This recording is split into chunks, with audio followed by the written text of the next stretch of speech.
പൊതുവേ സ്ത്രീകൾക്ക് പുരുഷന്മാരെ അപേക്ഷിച്ച് ബൈപ്പാസ് സർജറിയിലൂടെ കടന്നു പോകുമ്പോൾ ഉണ്ടാവാൻ സാധ്യതയുള്ള ഭവിഷ്യത്തുകൾ അധികമാണ്. കാരണം വൈഫിന് നേരത്തെ 2017 ഒരു അറ്റാക്ക് വന്നാണ്. അന്ന് ബൈപ്പാസ് ചെയ്യണമെന്ന് പറഞ്ഞിട്ട് അത് ഞങ്ങൾ ഒഴിവാക്കിയിട്ട് നടക്കുകയായിരുന്നു. അവർക്ക് ശരീരഭാരം വളരെ കുറവായിരുന്നു. 40 കിലോയുടെ അടുത്ത് മാത്രമാണ് ശരീരഭാരം ഉണ്ടായിരുന്നത്. അത് കഴിഞ്ഞിട്ട് ഈ ഡോക്ടർ ഇന്നസ് സാർ തന്ന കോൺഫിഡൻസ് ആണ് ഓപ്പറേഷൻ ഇവിടെ ചെയ്യാനായിട്ടുള്ള കാരണം.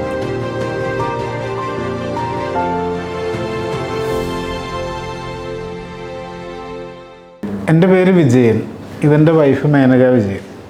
വൈഫിന് വേണ്ടിയാണ് ഞങ്ങൾ ഈ ഹോസ്പിറ്റലിലേക്ക് എത്തുന്നത്. ശരിക്കും ഹോസ്പിറ്റലിന് വേണ്ടിയല്ലേ, ഹോസ്പിറ്റലിനെ കുറിച്ച് അറിഞ്ഞിട്ടല്ല ഞങ്ങളിവിടെ വരുന്നത്.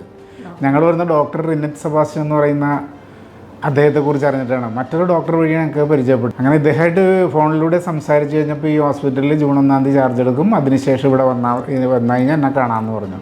അങ്ങനെ ജൂൺ 7-ാം തീയതി ഞങ്ങളിവിടെ വന്നു, ഡോക്ടറെ കണ്ട് സംസാരിച്ചു. അന്നേരമാണ് അപ്പോളോ ഹോസ്പിറ്റലിനെ കുറിച്ച് അറിയുന്നതും ഇതിനെ കാണുന്നതും എന്നാണ് ആദ്യമായിട്ട്. ഇവിടെ വന്ന് കണ്ട് ഇത് പെരുമാറ്റം ഇവിടെ വന്നപ്പോൾ തന്നെ ഞങ്ങളെ PRO സെബാസ്റ്റ്യൻ സാറിൻ്റെ PRO സോണ മാഡമായിട്ട് സംസാരിച്ച് ഞങ്ങൾ വളരെ അവരുടെ ആ ഒരു ഹോസ്പിറ്റാലിറ്റിയാണ് ഞങ്ങളെ ശരിക്കും ആകർഷിച്ചത്. അവിടെ നിന്ന് പോയി കൺസൾട്ടിങ് കഴിഞ്ഞിട്ട് പോകുന്നവരെല്ലാ കാര്യങ്ങളും ഓരോ സെക്ഷനിലേക്കും ഓരോ ഡിപ്പാർട്ട്മെൻറ്റിലേക്കും അവർ തന്നെ നമ്മളെ കൊണ്ടുവരും. മറ്റൊരു ആസ്പത്രിയിൽ കാണാത്തൊരു പ്രത്യേകതയാണ് ഞങ്ങളിവിടെ കണ്ടത്. അത് കഴിഞ്ഞിട്ട് ഈ ഡോക്ടർ ഇന്നസ് സാർ തന്ന കോൺഫിഡൻസ് ആണ് ഓപ്പറേഷൻ ഇവിടെ ചെയ്യാനായിട്ടുള്ള കാരണം. കാരണം വൈഫിന് നേരത്തെ 2017 ഒരു അറ്റാക്ക് വന്നാണ്. അന്ന് ബൈപ്പാസ് ചെയ്യണമെന്ന് പറഞ്ഞിട്ട് അത് ഞങ്ങൾ ഒഴിവാക്കിയിട്ട് നടക്കുകയായിരുന്നു. അപ്പോൾ ഈ കഴിഞ്ഞ വർഷം വീണ്ടും വന്നു. അങ്ങനെയാണ് റിനറ്റ് സാറിനെ പരിചയപ്പെടുത്തതും ഈ ഹോസ്പിറ്റലിൽ എത്തിച്ചേരുന്നതും. പക്ഷേ ഇവിടുത്തെ ട്രീറ്റ്മെൻറ്റ്, ഇവിടുത്തെ ICUവിലുള്ള സ്റ്റാഫിൻ്റെ പെരുമാറ്റം, ഇവിടുത്തെ സ്റ്റാഫിൻ്റെ പെരുമാറ്റം, ഇങ്ങേറ്റം ഈച്ച് ആൻഡ് എവരിത്തിങ് അമേസിംഗ് ആണ്. നമ്മൾക്ക് എല്ലാ കാര്യങ്ങൾക്കും വളരെ കോഓപ്പറേറ്റീവായിട്ടാണ് ഇവരുടെ ഒരു സഹകരണം എന്ന് പറഞ്ഞാൽ ശരിക്കും ഞങ്ങളെ വല്ലാതെ ആകർഷിച്ചിട്ടുണ്ട്. ശരിക്കും ഞങ്ങൾ ഇവർക്ക് വളരെയേറെ കടപ്പെട്ടിരിക്കുന്നു. Very very thanks to them. പിന്നെ ഡോക്ടർ എന്ന് വെച്ചാൽ ഇറ്റ് ഈസ് അമേസിങ്. ഇവർക്ക് കിട്ടിയേക്കണം, ഞങ്ങൾക്ക് കിട്ടിയേക്കണ ഒരു മുത്ത് ശരിക്കും ഇവർക്ക് കിട്ടിയ മണിമുത്താണ് ശരിക്കും ഡോക്ടർ ഈ റിനറ്റ് സെബാസ്റ്റ്യൻ സാർ എന്ന് പറഞ്ഞാൽ.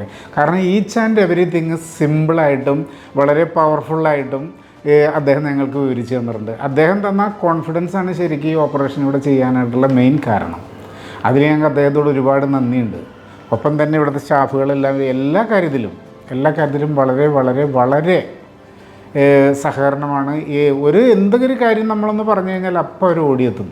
അതാണ് ഇവിടുത്തെ ഏറ്റവും വലിയ പ്രത്യേകത. പിന്നെ അത് കഴിഞ്ഞിട്ട് മെഡിസിൻ, ഇപ്പോൾ ഡിസ്ചാർജ് ചെയ്ത മെഡിസിൻ നമ്മൾക്കിവിടെ റൂമിലെത്തിയേക്കണത് വേറൊരു ഹോസ്പിറ്റലും കണ്ടിട്ടില്ല ഞങ്ങളത്. ഇവിടെ വന്നിട്ട് ഞങ്ങൾക്ക് വിവരിച്ച് തന്നു. അതുപോലെ തന്നെ ബില്ലടയ്ക്കാനായിട്ട് നമ്മൾ ഇവിടെ തന്നെ വന്നു. ഇവിടെ നിന്ന് തന്നെ എല്ലാ കാര്യങ്ങളും നടത്തുന്നുണ്ട്. മറ്റൊരു ഹോസ്പിറ്റലിലും കാണാത്ത അത്രയും നല്ലൊരു ഹോസ്പിറ്റാലിറ്റി, അവരുടെ ആ ഒരു ഇതൊക്കെ ഞങ്ങളെ വളരെ എല്ലാവരോടും ഞങ്ങൾക്ക് വളരെയധികം നന്ദിയുണ്ട്. ഒരുപാട് നന്ദി എല്ലാത്തിനും. ഈ ഒരു അമ്മയുടെ പ്രത്യേകത, അവർക്ക് ശരീരഭാരം വളരെ കുറവായിരുന്നു. 40 കിലോയുടെ അടുത്ത് മാത്രമാണ് ശരീരഭാരം ഉണ്ടായിരുന്നത്. മാത്രമല്ല 3 തവണയെങ്കിലും അക്യൂട്ട് കൊറോണറി സിൻഡ്രോം, അതായത് ഹാർട്ട് അറ്റാക്ക് എന്ന് വിളിക്കാവുന്ന ഒരു കണ്ടീഷനിലൂടെ കടന്നുപോയി. പൾമണറി എഡീമ, ശ്വാസകോശത്തിൽ നീര് കെട്ടുന്ന അവസ്ഥ 1-ലധികം തവണ ഉണ്ടായ ഒരു അവസ്ഥയിലാണ് അവർ സർജറിക്ക് എത്തുന്നത്. പൊതുവേ സ്ത്രീകൾക്ക് പുരുഷന്മാരെ അപേക്ഷിച്ച് ബൈപ്പാസ് സർജറിയിലൂടെ കടന്നു പോകുമ്പോൾ ഉണ്ടാവാൻ സാധ്യതയുള്ള ഭവിഷ്യത്തുകൾ അധികമാണ്. എങ്കിലും പേഷ്യൻറ്റിൻ്റെ, രോഗിയുടെ മനസാന്നിധ്യം കൊണ്ടും അവരുടെ കൂടെയുള്ളവരുടെ പ്രാർത്ഥന കൊണ്ടും നമ്മൾ വരാമായിരുന്ന ഭവിഷ്യത്തുകൾ ഒന്നും തന്നെ ഉണ്ടാവാതിരിക്കുകയും വളരെ നോർമലായ ഒരു കൺവാലസൻസ്, 2 ദിവസം ICU, അതിനുശേഷം 4 ദിവസം മുറിയിൽ വാസത്തിന് ശേഷം 7-ാം ദിവസം അവരെ ഡിസ്ചാർജ് ചെയ്യാനും പറ്റി. എത്ര ഗുരുതരമാണ് ഹാർട്ടിലെ ബ്ലോക്കെങ്കിലും അതിൻ്റെ കൂടെ ഇവർക്ക് ഉണ്ടായിരുന്ന മറ്റൊരു പ്രശ്നം, ഇവരുടെ ഹൃദയത്തിൻ്റെ ഫങ്ഷൻ കുറവായിരുന്നു. ഇജക്ഷൻ ഫ്രാക്ഷൻ കുറവായ LV, ലെഫ്റ്റ് വെൻട്രിക്കുലർ ഡിസ്ഫങ്ഷൻ എന്നൊരു സ്റ്റേറ്റിലായിരുന്നു അവർ വന്നിരുന്നത്. അപ്പോൾ ഇത്തരം അവസ്ഥകൾ ഉണ്ടെങ്കിൽ പോലും ഒരു ക്വാളിറ്റി ലൈഫ് സർജറിക്ക് ശേഷം സാധ്യമാണ് എന്ന് തെളിയിക്കുന്ന തരത്തിലുള്ളൊരു ഉദാഹരണമായിരുന്നു ഈ അമ്മയുടെ സർജറി.